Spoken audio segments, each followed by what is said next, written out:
वक्रतुण्डं महाकाय सूर्यकोटिसम्प्रभ निर्विघ्नं कुरु मे देव सर्वकार्येषु सर्वदा। मंगलम भगवान विष्णु मंगलम गरुड़ध्वज मंगलम पुंडरीकाक्ष मंगलाय तनो हरि। शंकर शंकर हर हर शंकर शंकर शंकर जय जय शंकर मंगल भवने मंगलहारी उमापते ही त्रिपुरारी। देखिए इस पुराण में पहले कोई भी कथा कहानी कहने के पहले भगवान का गणेश जी का स्मरण करना चाहिए। अब इसके आगे हम कथा भेज रहे हैं, आप लोग का बहुत ध्यान से, कथा बहुत अच्छी है और बार बार आप लोग उससे कहते हैं कि अगर आप लोग सुन रहे हैं तो दूसरों को भेजिए, लाइक करिए, सब्सक्राइब करिए, सबको भेजिए। देखिए भेजने से पुण्य मिलता है, महादेव भोलेनाथ खुश होते हैं कि कम से कम एक दूसरे को बांटिए। नहीं तो कहते हैं ना कि जो सत्संग करता है सुनाता है उसके पूरी शरीर तो सोने को हो जाता है, लेकिन मुंह मछली की जैसे बदबू करता है। तो इसीलिए बदबू मत करने दीजिए, सबको सुनाइए, सबको भेजिए, जो आप लोग को समझ में आता है सबको ज्ञान दीजिए। अब देखिए शिवपुराण में हमेशा ब्रह्मा जी और विष्णु भगवान, नारद जी सब भोलेनाथ के पास आते हैं और आके भोलेनाथ से कहते हैं कि हे भोलेनाथ, जो कुछ दुनिया में प्रलय होता है जो अशुभ होता है सब भोलेनाथ से आके मंत्रणा लेते। इससे मतलब है कि जिसे घर में सबसे बड़े कौन बुजुर्ग हैं तो उनसे सब राय बात लेता है। इसीलिए देवों के देव महादेव, महादेव सबसे बड़े हैं। उनका वही कहते हैं कि महादेव स्वयं बोले हैं कि कोई भी सबका पूजा करिए। अगर कोई भोलेनाथ का पूजा कर लिया तो 33 कोटि देवी देवता का पूजा अपने आप हो जाता है। किसी का नहीं करिए, अब सबका करिए, भोलेनाथ का मत करिए तो किसी का पूजा स्वागत नहीं होता है। तो इसलिए भोलेनाथ का पूजा करिए, दर्शन करिए, उनका कथा सुनिए, मन से पूजा करिए। मन आपका कहाँ, यह ध्यान दीजिए कि मेरा मन कहाँ जा रहा है। सवेरे संध्या दोपहर 24 घंटा भोलेनाथ के स्मरण में रहिए। एक दिन भोलेनाथ आपको तार देते हैं। तो इसीलिए कहते हैं पर विश्वास करके। हम आप लोग से पहले भी बताए थे कि एक नैया पर पति पत्नी जा रहे थे, बड़ी तेज तूफान आया तो वो कह रही थी कि अरे बाबा हम तो डूब जाएंगे, गंगा जी तो तूफान में है। उसके पति तलवार निकाले, कहा हंस रही थी, आप हमको मार ही नहीं सकते क्योंकि आप हमसे बहुत, तो कहा तुच्छ आदमी से, मामूली आदमी से तुम इतना प्यार करते हो, विश्वास तुमको है कि हम मार नहीं सकते, तो भोलेनाथ पर तुमको विश्वास नहीं है, उनके पर विश्वास तो करके देखो। अगर उनके पर तुम्हारे पर विश्वास होगा तो वो तुमको बचा लेंगे। अगर लिखा होगा बचना तो बच जाओगी, मरना लिखा होगा तो मरना है, यह कोई दिक्कत नहीं है। मरना तो है ही है, जिस बहाने जौने बहाने जिसका आता है उसको वही बहाने जाना ही पड़ता है। तो भगवान अपना दोष नहीं देते हैं, कोई ना कोई जरिया तो बना ही देते हैं ना। तो इसीलिए तो लोग आए, अब लग रहे थे कि प्रभु राक्षस और देवता हमेशा लड़ाई झगड़ा करते हैं और पार्वती माता को इतना इतना रूप लेना पड़ता है क्योंकि जितने राक्षस हैं सबका संहार करने वाली माता है।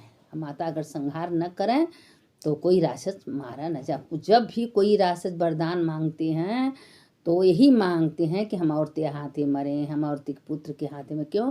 कि औरत को तुच्छ समझते हैं, सोचते हैं कि औरत के पास तो कोई ताकत नहीं सोचते हैं देवी माता हैं और भोलेनाथ की अर्धांगिनी, उनका विरोधी कोई कर सकता है। लेकिन आखिर जब भी माता अपना रूप बदल बदल के राक्षसों का संहार माता ही की हैं, रक्त बीज को शुभ निशुभ सबका संहार तो माता ही की हैं। तो भोलेनाथ बोल कहें नारद से, ब्रह्मा से, विष्णु, आप लोग चिंता मत करिए, जो हो रहा है होने दीजिए और उसके बाद उसका अंत तो जानते हैं क्या होता है। राक्षस बहुत बहुत तपस्या करते हैं और तपस्या करते करते करते जब वो तपस्या उनका पूरा होता है तो भगवान ने देवते से वरदानों मांगते हैं और वो मेन ब्रह्मा से।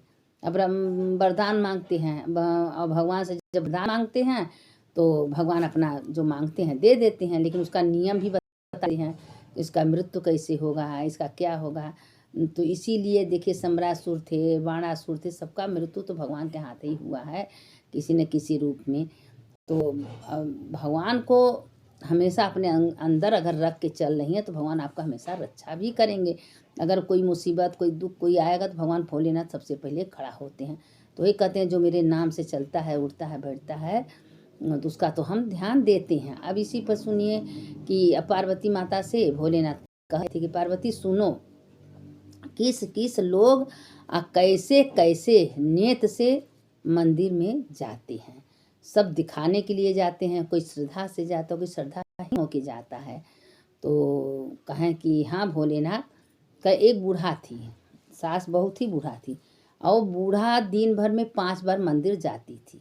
तो क्यों जाती थी? श्रद्धा से नहीं, पैसा चुराने। जो जितना चढ़ावा लोग चढ़ा के जाते थे सारे पैसा मंदिर का चुराती थी। उसको जो पंडित के पुजारी थे उनकी पत्नी सब देखे तो लोग कहें कि भाई बोलो तुम आती है पैसा चुराने। कहें हो सकता है कि हमसे ज़्यादा मजबूरी उसको हो सकला उसको ज़्यादा परेशानी हो इसलिए पैसा ले जाती है।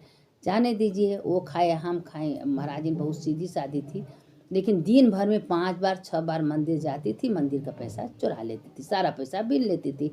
इसीलिए कहते हैं ना कि भगवान का कभी कोई अंश एक हिस्सा नहीं खाना चाहिए। हाँ, आपको हो सके तो आप मंदिर में चढ़ावा चढ़ा दीजिए, नहीं है तो हाथ जोड़ लीजिए, लेकिन मंदिर का कोई सामान मत लीजिए।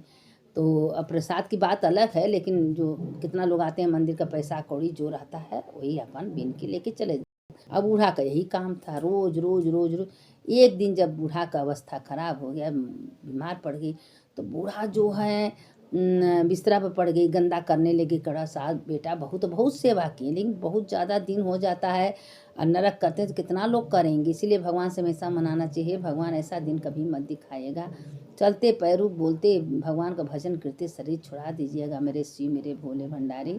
अब बूढ़ा कितना दुर्दशा, इतना दुर्दशा हुआ कि बूढ़ा का प्राण नहीं निकल रहा है। सबका प्राण कहाँ अटका है। बोला कि लोग गीता सुनाए, भागवत सुनाए, मंत्र दिलक, पूर्ण गौदान कराए, लेकिन बूढ़ा का प्राण नहीं निकल रहा था, क्योंकि बूढ़ा अपने कर्म का फल भोग रहे थे। जो चोरी मंदिर का की थी तो उसका फल कहीं नहीं जाएगा, लास्ट में तो भोगना ही पड़ेगा। अब जितना चोरी की है पैसे का उसी वजह से भोग रही हैं। तो अब एक दिन बूढ़ा सोए सोए भगवान शंकर जी की याद की कि हे प्रभु हे भोलेनाथ, हमको उद्धार कर दीजिए, हम बहुत पापीन है, आपके चोरी की मंदिर में। हम इसीलिए मंदिर जाते थे, हम श्रद्धा प्रेम विश्वास से मंदिर नहीं जाते थे। और उसके बेटा बहू सोचे कि माता जी कम से कम मंदिर जा रही हैं 4 बार 5 बार, सबका कल्याण होगा। उनको क्या पता कि मेरी माँ चोरी करने जाती थी। अब ऐसे करते करते भोलेनाथ क्या हुआ, पुजारी को सपना देगी, पुजारी जो मेरा अर्घा का जल है वो जल ले लो, हमारे मंदिर का थोड़ा प्रसाद ले जो उसका प्राण अटका है, ले जाके वह मंदिर जल उसको पिला दो। अब सवेरा हुआ, पुजारी सब देख के हाली हाली भगवान को अपने नहाए धोए, भगवान का पूजा पाठ किए, भगवान का जल चढ़ा के भगवान का जल रोप लिए और उसके बाद थोड़ा सा प्रसाद लेके गए। तो सब कहने लगा कि पता नहीं बूढ़ा का तो हालत बहुत खराब है, प्राण नहीं निकल रहा है। तब वो लेके गए पंडित जी पुजारी, और जो जल था भोलेनाथ का उनको बूढ़ा को पिला दिए। अब पिलाने के बाद थोड़ा सा प्रसाद दिए। अब वो जल पिलाते ही बूढ़ा का प्राण जो अटका था उठ किया, उसी समय प्राण निकल गया। जब निकल गया तो देवों के देव महादेव, क्योंकि अंतिम समय सब कहते हैं, देखिए बार बार हम आप लोग से कहते हैं कि अंतिम समय भगवान का नाम आना चाहिए। अंतिम समय अगर भगवान का नाम नहीं आया, वो आत्मा कहीं भी सोच रहा है कि हम यहाँ ये है, मेरा पतो है, मेरा बेटा है, कौन, तो उसी में आत्मा चला जाएगा। अंतिम समय भगवान को जो स्मरण, देखिए बूढ़ा कितनी भोगी, इतनी दुख पाई, लेकिन अंतिम समय देवों के देव महादेव को याद की। महादेव सपने में बताए कि मेरा जल पिला दो, बूढ़ा का प्राण का है, पूरा का प्राण निकला और उनका आत्मा भोलेनाथ अपने में विलीन कर लिए, क्योंकि अंतिम समय भोलेनाथ का स्मरण कर रही थी। जिंदगी भर तो बहुत पाप की कि मंदिरे के सारे पैसे कौड़ी सब बिन बिन की चुरा लाती थी, तो उसका दंड भोगना। तो उसी समय एक तपस्वी उसके बगल में, जो मंदिर के बगल में थे मियाँ बीबी, वो पूजा बहुत करते थे मंदिर में। तो वो तपस्या करते करते बहुत साल हो गए, तो भोलेनाथ सोचे इसको वरदान देना पड़ेगा। तो उस मियाँ बीबी को वरदान देने गए, और मियाँ बीबी शंकर जी के बहुत भक्त थे। 2-2 घंटा बैठ के समाधि में थे। तो भगवान कहें भोलेनाथ कि भाई का बहुत तपस्या हो गया, इसको हम वरदान दें। तो उसका आँख खुला, कहें बेटा जो वरदान मांगना है मांगो। अब भगवान माया जाल फैला दिए, देखिए इसका तपस्या सही है कि गलत है। उसी में खूब बड़े का तालाब बना दिए, उसमें मगरमच्छ था, और उसी में एक छोटा सा बच्चा बना दिया, बच्चा को मगरमच्छ चबा रहा है। जैसे मतलब देखे तो उसका आँख खुला, कहें प्रभु पहले उसको बचाइए। कहें तुम्हारे वरदान का क्या होगा, तुम्हारा तपस्या में एक ही वरदान मिलेगा, वो वरदान तुम व्यर्थ मत जाने। कहें नहीं, पहले उसको बचाइए, उस बच्चे को जान बचा लीजिए, वो बच्चे को हमारे लिए बहुत ज़रूरी है, हमारा तपस्या उस बच्चे में चला। अब कई बार भगवान भोलेनाथ पूछे कि देखिए क्या कहती है, कहें तुम इतना तपस्या कियो, तुम्हारा तपस्या बर्बाद हो जाएगा। कहें नहीं प्रभु, हमारा हो जा बर्बाद हो जा, भाई उस बच्चे को बचाए, उस बच्चे को भोलेनाथ बचाए। तो तुम्हारा परिचित सब माया जाल मेरा ही था, हमें ही सब माया जाल फैला दे। तुम्हारे मन में क्या आता है, तपस्या का फल तुम क्या मांगती हो? अब तुम जो मांगना है मांगो, हम खुले आम तुमको देंगे। तुम तपस्या में कहे प्रभु हमको कुछ नहीं चाहिए, बस हम आपके चरणों का धूल चाहिए। जब तक जिंदा रहें आपका सेवा करें और मरने के बाद आपके लोक में जाए, हमको और कुछ नहीं चाहिए। तथास्तु ऐसा ही होगा। तो अब वो दोनों प्राणी भगवान का भोलेनाथ का, भगवान भोलेनाथ के जो जिसके घर में तो कमी कहाँ से कुछ रहेगी, उसके घर में सब कुछ हो गया। उसके बाद भगवान का दिन रात भजन करना, कीर्तन करना, समाधि में भगवान को याद करना। ये नहीं कि मंदिर में बैठ के हमेशा भगवान को याद करना, हम भगवान को नहवा रहे हैं, भगवान को पंचामृत से नहवा रहे हैं, दूध से, जैसे अपना ध्यान में रही। और जब तक जिंदा रही तब तक भगवान का भजन कीर्तन तपस्या की, मरने के बाद भोलेनाथ के लोक में गई है। भोलेनाथ के लोक में जो जाता है तो उसका तो कोई बात ही नहीं है। कैलाशपुरी बहुत बहुत सुंदर, बहुत सुंदर है। तो ये सब देखिए शास्त्र की बात है, हम कथा का बात शिव पुराण की कहते हैं। हम अपने मन से न कुछ बनाने आता है न हमको कोई जानकारी है, जो हम सुनते हैं पढ़ते हैं वही हम आप लोग को भेजते हैं। अब अच्छा लगे ना लगे तो आपके ऊपर है, लेकिन हम तो अपने जान में भाई भोलेनाथ का चीज़ ही बताते हैं, हमारे अंदर तो कोई ज्ञान बुद्धि है नहीं। तो भगवान हमसे बुलवाते हैं, हम बोलते हैं। बोलने की शक्ति तो वही अंदर बैठे हैं, वही बोलते हैं। समझ आई, शरीर भी नहीं बोलता, भोलेनाथ ही बोलते हैं। तो वही भोलेनाथ कहते हैं कि जो भी प्राणी हमारे नाम से उठता है, शिव शिव शिव शिव करेगा, श्री शिवा नमस्तुभ्यं, शंकर शंकर, ओम नमः, जो भी मंत्र से मेरे नाम को मेरे को सौंप देता है, उसके ध्यान देने का जिम्मेदारी हमारे लोग कहते हैं कि जीवन का भार प्रभु तुम्हारे हाथों में, बड़े से बड़े काम आएगा। अगर भोलेनाथ को याद करके भोलेनाथ को सौंप के करेंगे, आपको सारे काम भोलेनाथ कर देंगे, आपको पता भी नहीं चलेगा। विश्वास करके तो देखिए भोलेनाथ पर कि हे भोलेनाथ, सब कुछ करने वाले आप हो, कराने वाले आप हो।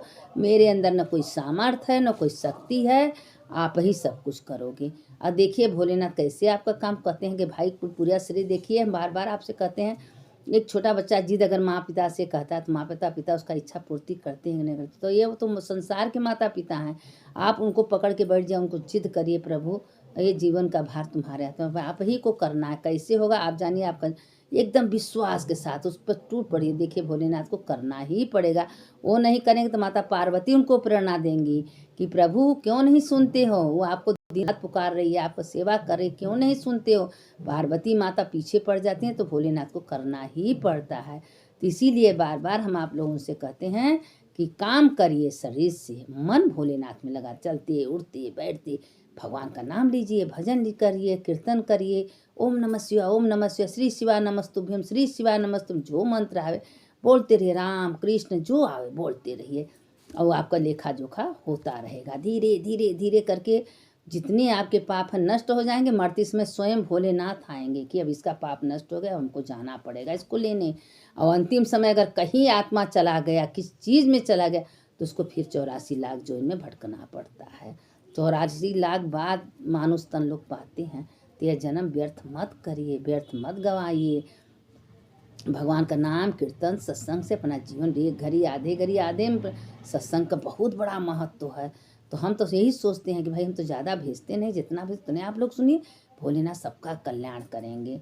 अब कल का कथा, आज का कथा इतने विराम लेती है, इसके आगे कथा कल हम आप लोग को सुनाएंगे।